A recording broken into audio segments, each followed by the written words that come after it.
All right, we're back. Another episode Yes, sir. talking about the Batman. Yes, sir. Now, I am what we vengeance. just yeah, I am Vengeance. And Corona is coming at the Batman with a vengeance. Right. Robert Pattinson comes down with COVID and they have to shut down production. Yes. That's a whole mess of itself. And we don't really know too many details on the whole situation Yeah. of what's going on. But what we do know is the cast, and the cast is crazy. If you've seen the trailer, Colin Farrell, I mean, you can barely recognize him as the Penguin. They might have I know it's like super early to tell, but like they might have just reserved like a best makeup hairstyling nom just like Yeah, Colin Farrell. Like that was unrecognizable. Absolutely incredible. yeah, it's like a bombshell level with Charlize Theron turning Yeah. into Or Megyn even, like Kelly. or even when they turned Gary Oldman to Winston Churchill in Yeah, Darkest Hour, I could not reckon really crazy how far that makeup and hairstyling has come. yeah, it's unmatched, like the modern era of that. But the cast goes far beyond Colin Farrell. We have our Batman, Robert Pattinson, of course. We have the Riddler, played by Paul Dano. Zoe Kravitz is playing Catwoman. I'm excited for that. um, Andy Serkis, who was notably absent from the Mhm. trailer, played Alfred. Mhm. And then we have finishing out Peter Sarsgaard, who's always great, and Jeffrey Wright as Commissioner James, Gordon. right. So, what are your thoughts on the cast so far?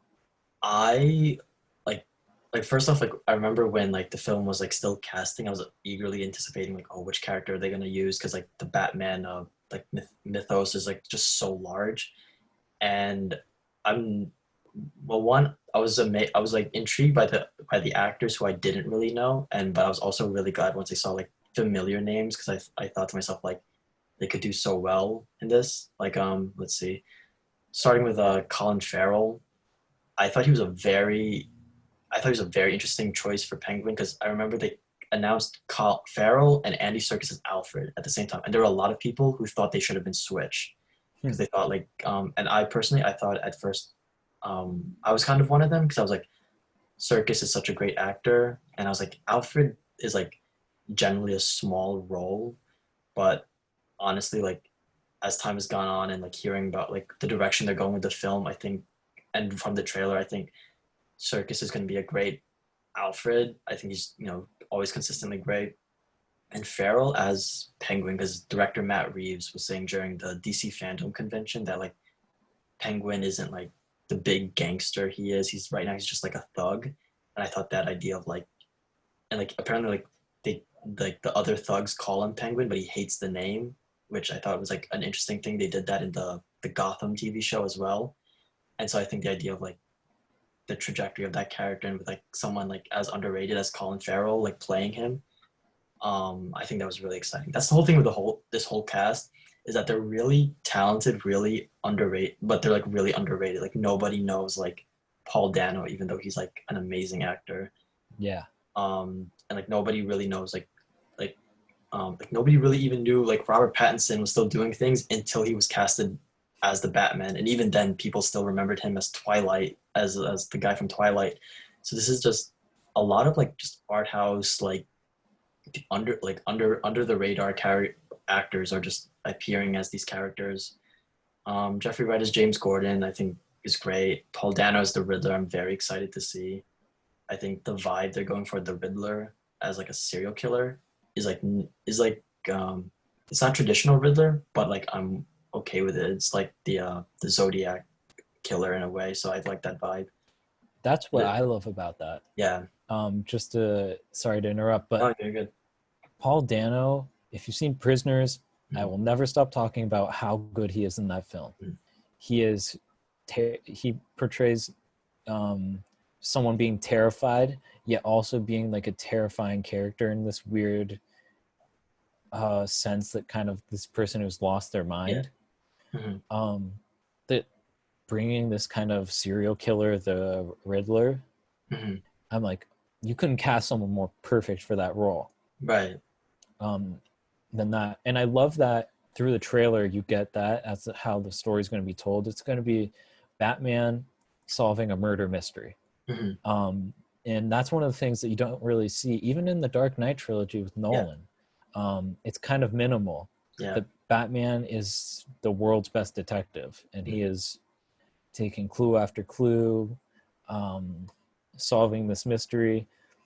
I thought it was really interesting. The trailer dropped. We got the first clue, at least what we think is the first clue, and it's already been solved by the cast, right? Yeah. It's like, what is a dead man? I can't remember off the top Like, of my what head. does a dead man do? Something, something, and the answer was like he lies still. Yeah. And What just is it? that kind of, yeah, that kind of like messing with the mind. I'm like, there was no perfect way to like modernize like the Riddler, because the Riddler can be like a super like goofy character, like in like across the comics, but like to modernize him, like this was the perfect way to make him this like, again, like the Zodiac killer. I mean, basically like same MOs, sending like cryptic letters and all that. And even though like in the trailer, like Dano isn't wearing like the traditional Riddler like outfit. I don't know if he will in the film. Like, but I'm okay with that. Like the Penguin, he's not fully his comic book character, his comic book identity yet. So I don't know. I'm really excited for him.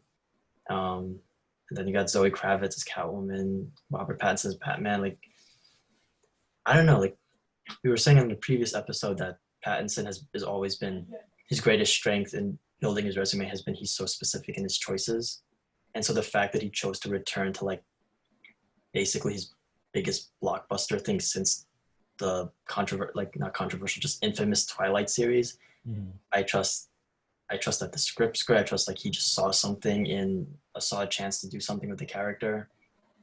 I don't know. That trailer like perfectly sold me on how different he'll be compared to Christian Bale, Ben Affleck, Michael Keaton. This is like still like a Batman who's still very like raw and angry. Like the scene I see everyone reacting to is when he like beats the one guy to a pulp. Oh yeah, Yeah, got turned into a meme where the guy was, like me, and then Batman was 2020, just yeah, beating the heck out of people. yeah. I mean, I mean, that scene was like, that scene is what's like, if you want to like figure out like, if someone was like explaining to me Robert Pattinson's Batman in like one scene, like that's the scene I show, because like compare it to Christian Bale's Batman and Batman Begins, like that scene where he's like picking off people like in the Yeah. dark, like that was still a great scene, like that was just a great Batman scene. But you also see like Bruce Wayne being like a tactical genius, like he was plotted out every move he's gonna do, and then here's this Batman who like realistically was done with the one guy after like he like broke his ribs or whatever, but he like even when the guy falls down he goes after him more and like Right. pummels him in the head. And like I was like, that is an angry Bruce Wayne, and that was like a very like still like messed up like he still hasn't like he's still like channeling a lot of just raw energy. And I was like, I love that. I love how it fits the vibe with everything That else. that's what makes him saying I am vengeance instead of Mhm. saying I'm Batman work perfectly. Yes. Because he's not Batman yet. You know what I mean? He's Right. not the Batman that we know as this, professional. He knows exactly what he's doing. He's just an angry dude in a suit. He's a vigilante at this Right. point. And Matt Reeves said it year 2. Mhm. And just before we get into the year 2 and characters kind of coming into their own in the story, I have faith in this because Matt Reeves took 3 years to develop it. Mhm.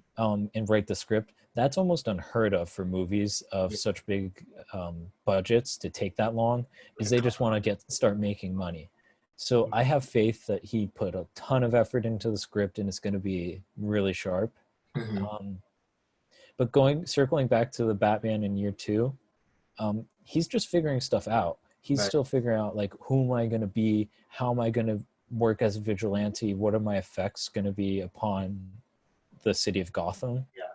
I think that's really interesting. And like I love that like it's not an origin tale. Like they kind of did the Spider-Man Homecoming route where it's like we're introducing you to the character, but we're not like we have to watch his parents get killed again. Although there's a high chance there's a flashback sequence or something.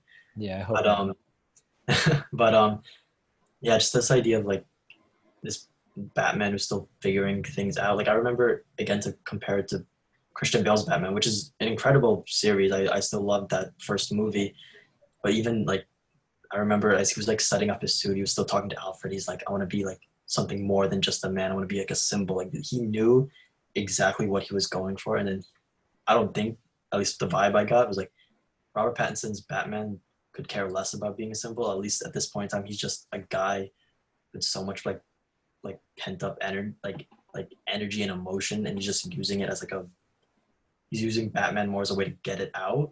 Hmm. And like I don't know, I just fascinated like a fascinating take on the character that is still like accurate. Yeah.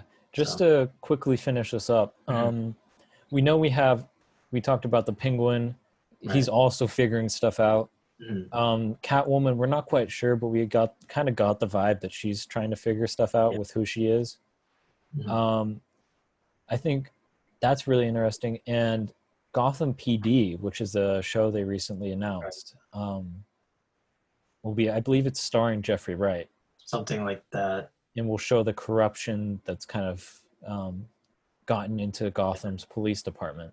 I was actually hesitant about the show because the original pitch, as it was reported, was like it's about the Gotham Police Department and the corruption. And I was like, that's the same pitch you gave for the Gotham show on Fox. Hmm. So I was like, this seems very redundant. But then during DC fandom, Matt Reeves gives such like an impassioned like explanation of the show, and I was like, you know what? I am down to see what you do with it. It like you said, he spent 3 years coming up with this, but like he not just the script, but like he was like really building out Gotham City and understanding Gotham City, and so I'm excited for whatever Matt Reeves does with the Gotham like mythos or whatnot.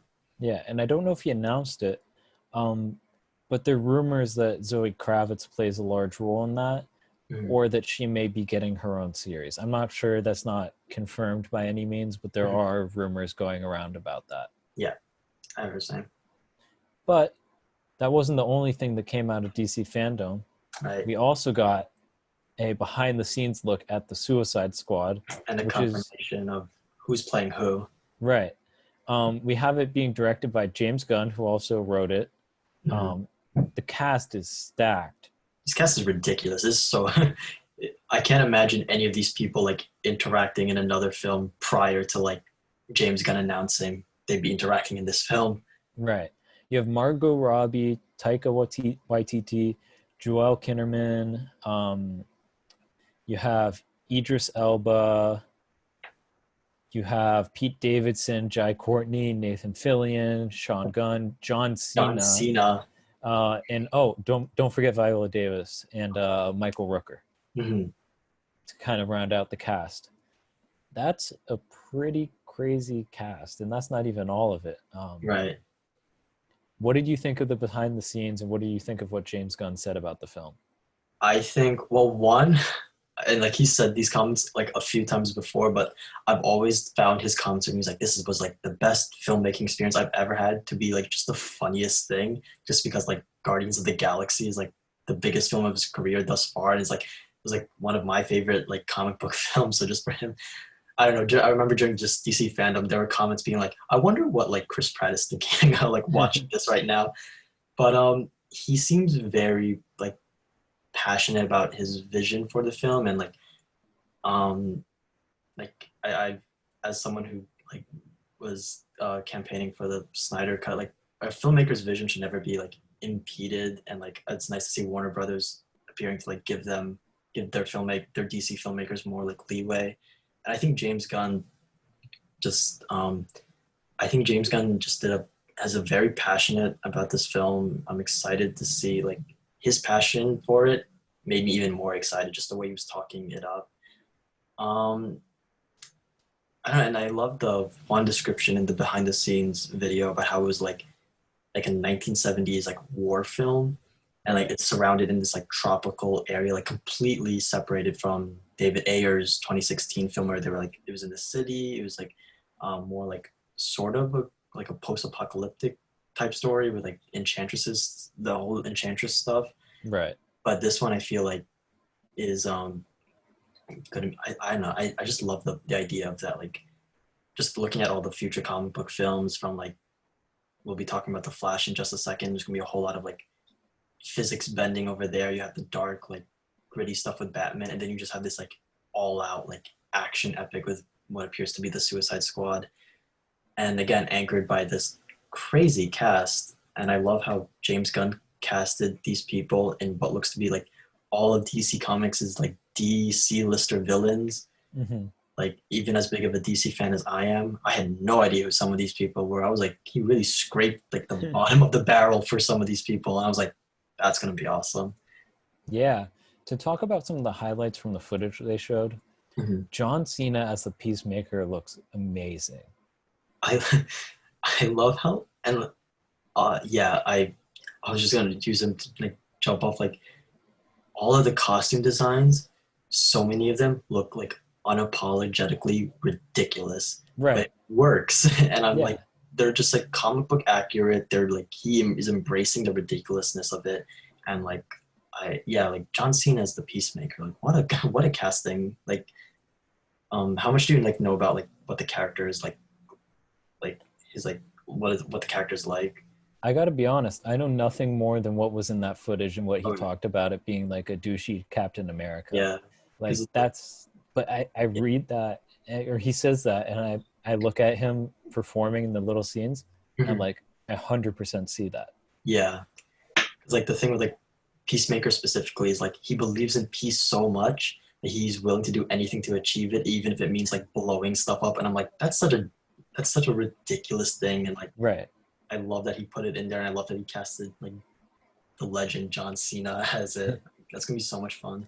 Yeah, I think it's important to note this movie is supposed to be ridiculous. If you're Yeah. expecting a serious movie, No. I don't know what you're doing. You don't know what this is about. It's supposed to be ridiculous, and it is. They have Polka Dot Man in this. Polka Dot Man. I can't I can't believe we're getting Polka Dot Man in live action ahead of like I don't even know like ahead of like a proper Green Lantern. Like we're getting Polka Dot Man. I'm just like, all right, James Gunn, like you go for it. I'm You su- cast Polka Dot Man. I'm surprised they didn't put Condiment Man in there. I'm surprised. Apparently, like he wanted to put in Kite Man, Yeah, but he could. I'm just like that would have been like that would have been it. That would have been yeah. oh And my these god. are like people you're like. I remember I first heard that there was such thing as a Kite Man, a Condiment Man, and a Polka Dot Man. Someone was like, "Oh yeah, those people exist," and I was like, "What? Are you serious? That's ridiculous." Yeah. And yet you see them in this trailer, and you're like, "This is like the type of ridiculous that I want to see, though." Hmm. And I think it will be like a different than Guardians because Guardians it was like these lovable like losers type thing. Like they're not the brightest bulbs, but they will do their best to like get the job done. But Right. here, everyone is like here. Most of them are villains. Most of them are either loser villains or just villains and just like jackasses in general. Right. You have people like Peacemaker interacting with the crazy Harley Quinn, Hmm. and then you have the one supervillain who thought I will name myself Polka Dot Man. It's kind of like what like how crazy the interactions will be. So I'm that's probably besides the cast is the script. I'm excited to see just how he writes everyone. Yeah. So let's move on to Black Adam. Mhm. There's not really too much to talk about. Um, on to like it's been jumped through a lot of different directors, right? Ish. It's been a long time because originally, for those who don't know, Black Adam is this supervillain who's the arch nemesis to Shazam, who had his own movie last year. Zachary Levi. According to Dwayne the Rock Johnson, who's playing him, originally they were supposed to be in the same film together, but they were talking out and they realized like they had such good story with Dwayne with Black Adam and like setting up his origin and setting up Shazam's origin would just been too much. So they said we'll give Black Adam his own film. Well, and then eventually they will cross paths at some point. So um, that's basically how the project came into inception, basically. Yeah. I mean, Black Adam being played by Dwayne Johnson, awesome. Yeah. The only other casting that we have is Noah Centineo Mhm. as Adam Smasher. Mhm. Now, I don't know a lot about Adam Smasher. Would you mind kind of giving us a background on what you know? So one of the other DC characters that'll be featured in Black Adam is going to be this superhero group called the Justice Society of America, and they're like the precursors to the Justice League. And the JSA, as their nickname, often has like a rotating like group, but the core characters are going to be they're like the OG members, which is like Hawkman and the Magic User Doctor Fate, who I'm a huge fan of, so I'm very excited to see him get the silver screen treatment. And then you have the new members, which is Atom Smasher and this character called Cyclone. And basically, Cyclone and Atom Smasher are like legacy characters. Like they had their parents or whatnot were in the original JSA, and now they're like taking up the mantle. And Noah Centineo, I haven't seen too much with him at the time of filming this. I'm planning to watch To All the Boys I've Loved Before, just because I hear that's his best movie. So Yeah, I'm at this point I will graciously accept any comic book casting just because like you never know if someone like will click with a role. So I mean yeah, Adam Smasher, he is this character who can like grow to like super like huge size. He's like a shape size shifter like Ant-Man in a way. right. So just that idea of like you have this like 60-foot Noah Centineo taking on Dwayne the Rock Johnson, I think it's gonna be a crazy image to like see on the screen. I don't know. That's basically the gist of Centinneo's character, and like the JSA, I believe, are being positioned as like the antagonist, just because Black Adam, as I said, is like a villain or anti-hero. So that's how um, that's how I feel the story, how I understand the story is gonna play out, basically. Yeah. I saw To All the Boys I Ever Loved. Mhm. I like the film a lot. Mhm. I think Noah Centineo is fine. Okay. I don't think he was anything special in that role, but I Okay. think that may have had more to do with the character as opposed to Him. his performance as an actor. Okay. So while I'm not super excited about it, I I still think he could do a really good job. Okay. Um, there are points where I'm like, oh, why not get, because I'm thinking of all the based on the genre that Mhm. a lot of these young actors come from is coming of age genre. Um, Someone who I'm looking to get into a comic book movie is Jacob Elordi from Euphoria, but Yeah. hopefully that'll come down the line. Yeah. But let's move on to The Flash, supposed to come out in 2022. Yes. Um, another problem with this film in the past few years for development is what's the story Mhm. and who's going to direct it. Yes. We have Andy Muschietti. He's directing it now. It's Yeah. starring, Oh, sorry. I just want to quickly say like, this film went through three different directors before they got to Muschietti. right? Yeah, it was It was like, crazy. yeah, it was like I thought this would never come out. Um, and it stars Ezra Miller as the Flash. We'll talk a little bit about a situation that DC really hasn't addressed with him a little bit later. But also starring two different Batmans, Michael Keaton from Batman '89, correct? Yes. Yeah. The Tim Burton. Yeah, the Tim Burton Batmans, and then Ben Affleck is reprising his role as Batman. Hmm. Um, so this is supposed to be a Flashpoint movie, correct? This is supposed to be from based on Flashpoint, but not like adapting the specific points of the story. Is basically how I understand how they're going about writing the movie. Um, for those who don't know, the Flashpoint story is about like Barry Allen, the Flash. He goes back in time to prevent his mother's murder, but in true time travel fashion, it changes everything, and like he has to like try and fix those changes.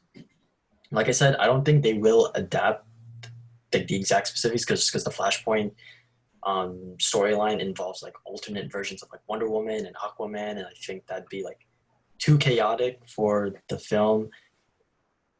But I mean, they're doing something because like as like the community like as the community was like going crazy over Michael Keaton and Ben Affleck is reprising their roles as Batman, and both were pretty much unprecedented because Ben Affleck said he was done with Batman, and like that was the whole. And everyone turned their attention to Robert Pattinson.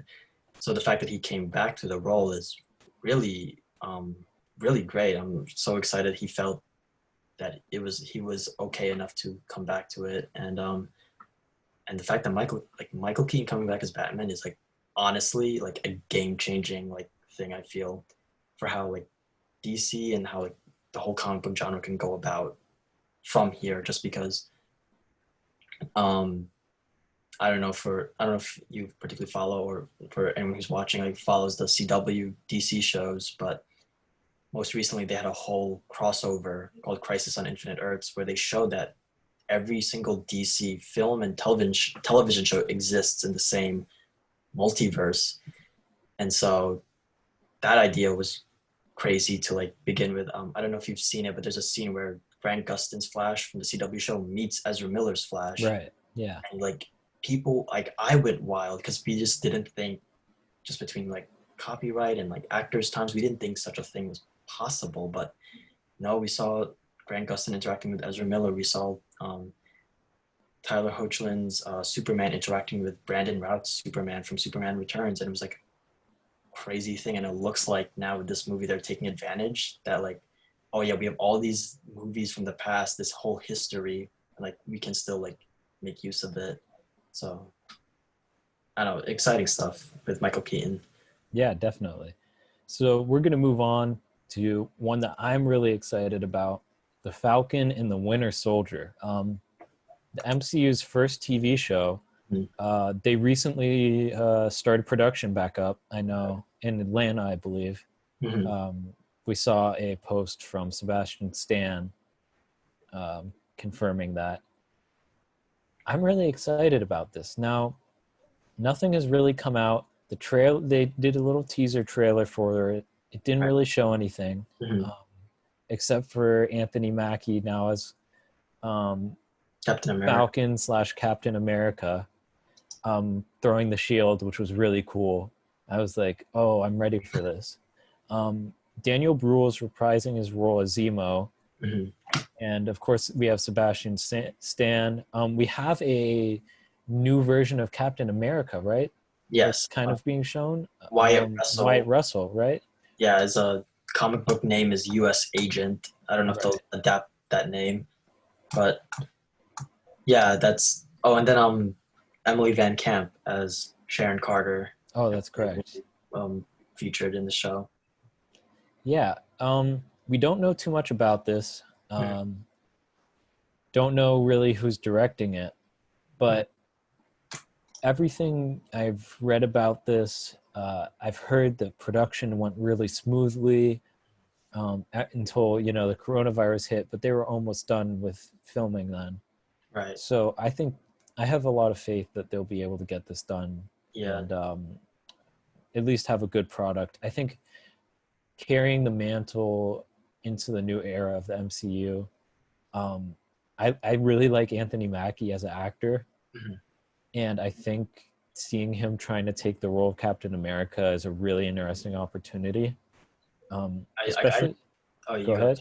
I was just gonna say, like, just the sheer image of being like, this is Captain America, and he's black. Like, right. What a crazy like. There's probably gonna be a big moment in the show where like he fully debuts in the costume, whatever. Like that's gonna be like a big moment right there. It's gonna be so huge for the MCU. It's gonna be epic. I mean, and the other thing about it is they have a opportunity for a really interesting. I don't know what the story is, right? Mm-hmm. So we kind of have to speculate a little. Yeah. We know Zemo's involved, so he's up to no good. He's probably the primary antagonist, but Anthony Mackie as Captain America, you have really good opportunity to give a comparison to like of him becoming Captain America to Obama becoming president. I think this is true. You have this person who comes into a massive position of power and is in the public spotlight, and he is now this really important person. And how do people view him? due to his race. Right. And I think you can explore real world themes that could really ground this film, Yeah. which I think is important coming into the next phase of the MCU. Yeah. I feel like I don't know. I feel like they have like such a big like now like from following from like Black Panther, and we'll be talking about the Eternals in just a bit, with like how they're having like the first like gay character in the MCU. I feel like they have like such a big enough platform now that they can start like playing around with these images. Like I think what you said with like Obama taking office, that was a image I hadn't really thought of. But I feel like the MCU now has like enough like foundation underneath it to start like really digging into this stuff. So yeah, I don't know. I think it'll be an interesting story there. Yeah, definitely. Moving on, we have WandaVision. I know they're back in production. I Mhm. think they were either completely done with production and they were They're doing very reshoots, close. or they were Yeah. extremely close. Mhm. Um, we don't know much about the story. We know it's going to be kind of wacky, kind of crazy. And I think this is a story that's going to lead directly into Doctor Strange. Yeah, that's what I've heard. Uh, Um, this is actually my most anticipated Phase 4 property. Actually, yeah, me too. like I. Um, Oh, sorry, no, you. it's okay. Uh, I think it's going to be really weird. And I think I like when the MCU gets weird. You get stuff like Guardians of the Galaxy, Mhm. Thor Ragnarok. Some of the best work is when you kind of give filmmakers or showrunners the opportunity to take it in these different directions. Mhm. And I think Paul Bettany as Vision was always very good, but I don't think he was given a lot to do just because of Yeah. the nature of how the MCU works on this Mhm. grand scale. So I'm really excited for him to be more involved and kind of flesh out that character. Yeah, Same with Elizabeth Olsen. for sure. Uh, I think she's good. She's really good in the MCU. I really like the start. You can tell Infinity War to Endgame is the start of a new arc for her. Yeah, I mean, one of the things I was hesitant about going into this show was just that like I was never the biggest fan of their relationship, not just because it's the whole like human robot like thing, but like I just I just wanted to spend more time with them, and I feel like they gave them like just the scant amount to just establish like, oh yeah, there's like a connection there.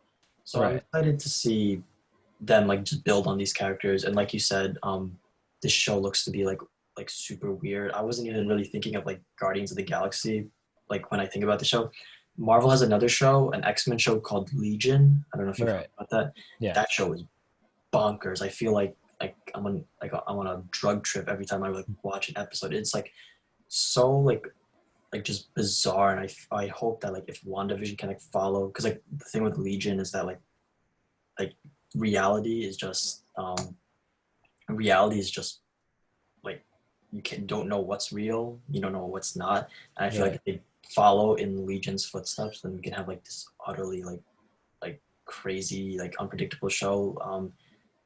Like I remember seeing like a theory, a fan theory on how the show could progress, and that spoilers for Endgame for the scant like the 5 people who haven't I guess seen it by this Yeah. point in time. Go watch it. Yeah, like or Infinity War, like so like with Vision's death, the theory was like Wanda's like processing it still, Mhm. like processing her grief, and her in her grief she manifests these different realities, and like they were saying like there's going to be like 6 episodes roughly. I think that's what they ordered, and they're Right. like you could correlate that to like the 5 stages of grief, and then have your season finale, and Hmm. that's why like in the teaser they released at the Super Bowl, like it's like mimicking different TV shows, and it's just like reality like going in out, like you don't know what the hell's going on. So um I think it'll be a great chance for Elizabeth Olsen to shine. I definitely need to see more of her, but I think WandaVision overall will be just totally wacky like platform for her to shine. And I know she said they'll finally give her the Scarlet Witch code name, which I'm very Hmm. happy about because it's been like 5 years since she was introduced in Age of Ultron. I'm like, finally, I guess someone they gave you the name. Right. Um, just to finish up, some interesting castings. We have Randall Park reprising his role from the Ant-Man films as Jimmy Woo. Mhm. And then we have Teyana Paris, who is also starring in Candyman, which we talked about Last earlier. episode. Yeah, reprising her role as Monica Rambeau. Mhm.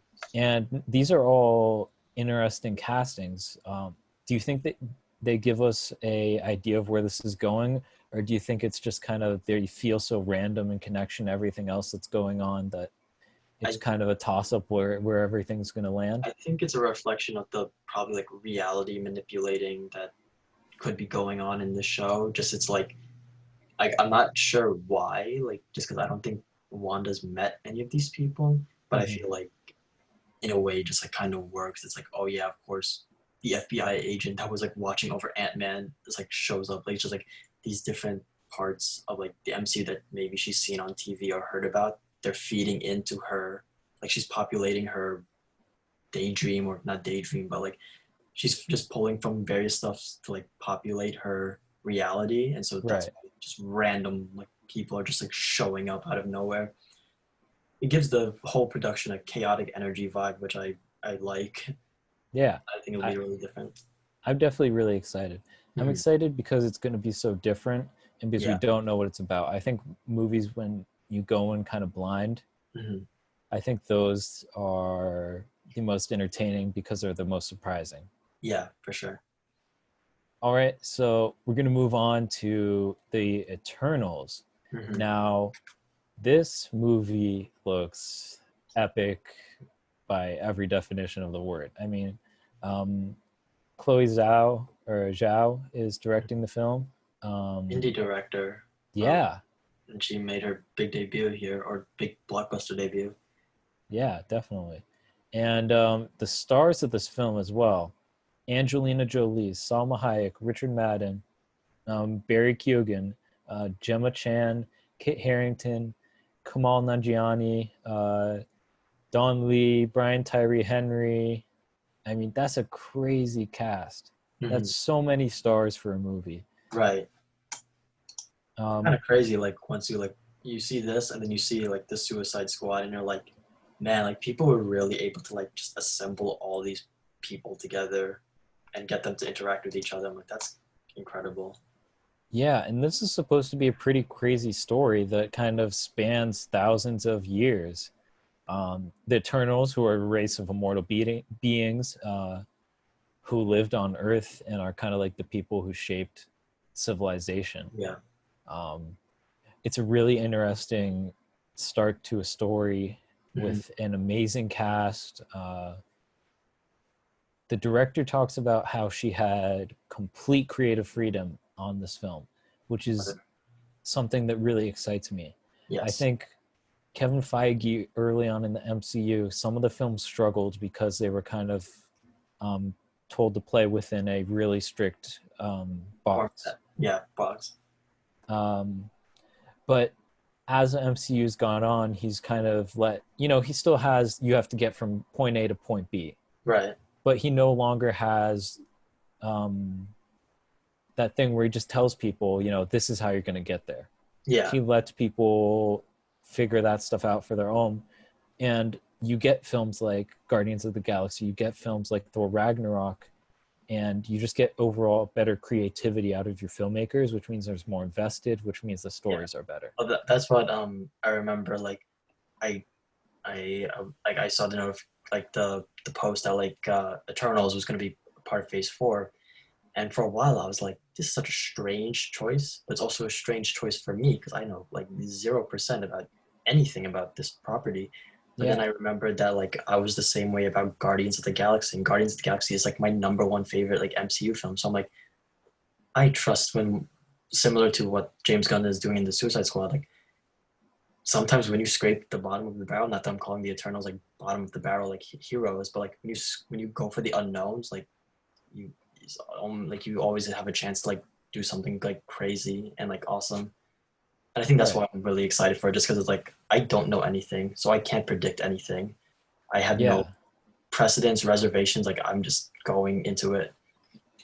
it's super exciting. I mean, you know, there are movies that have great casts and great directors Mhm. that turn out bad, like every other movie. There's Yeah, always a chance it's not good. But to see this many star actors sign on to a script, yeah, that usually means the script's pretty darn good. hmm Uh, because you might get one or two just for the money, right. but when you get that many great actors, you know the It turned script is heads. really Yeah, quality, which gives me faith in the story. yeah. I mean, like the fact that this paired with Black Widow, which is like Black Widow's spy film, Eternals' is epic cosmic thing. Like the fact that these two films are opening up Phase Four, I'm like intrigued to see like because I know they're already planning, for the next 50 years, like their storylines. Like I'm intrigued to see like Phase Four, like who's the big villain, what's the direction with this new set of characters because you go from Black Widow into Eternals to Falcon the Winter Soldier to WandaVision, and you're like jumping like all over the place. But like, I don't know, I'm intrigued to see how Marvel like brings it all together, and I'm intrigued to see how Eternals like heralds like the beginning of Phase Four and what they hint at what's ahead. Yeah, definitely. Hmm. Now we're gonna move on to our final topic, which is on Shang-Chi and the Legend of the Ten Rings. Now, this is directed by Destin Daniel Creighton, Hmm. and we know so far we know of the cast. It's Aquafina, Michael Yeoh, and Simo Liu. Michelle Yeoh.